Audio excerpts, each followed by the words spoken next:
So what I have here is using a graphing calculator. I took some time to kind of create some motion, right? We have this bigger circle in the center here that if I make that disappear, we see this thing kind of coming towards the camera. As it gets closer to the camera, it's going to get bigger, right? And this is just to demo that we can use mathematics to help describe motion, and that motion can inspire our animations or our artwork.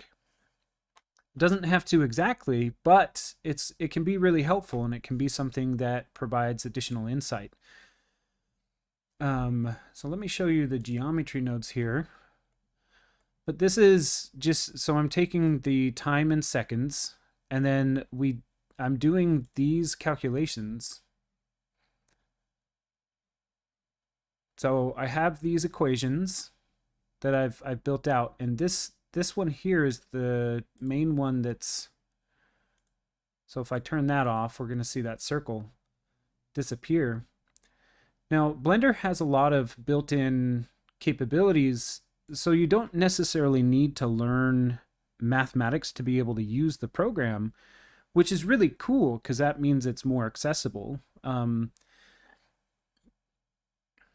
what might not be super obvious from math class is that you can come in and you can create these animations just based on, if you can create it in Desmos or in a program like Desmos, then you can create it in Blender.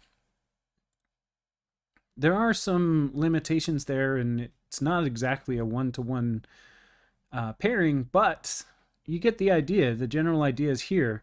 We have capability of manipulating things based on sine, cosine, tangent, those kind of properties, right? And so we're just doing some calculations to get the motion that we're trying to get.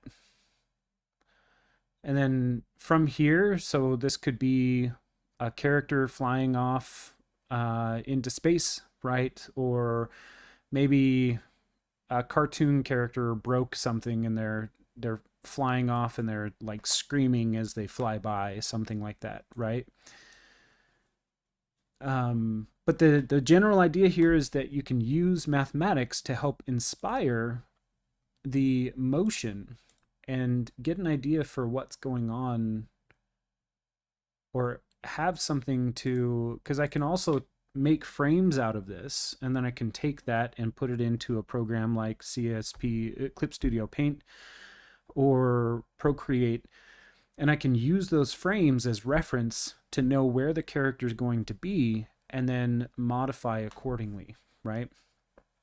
Lots of great options, lots of things that we can do, and I think it's really cool. So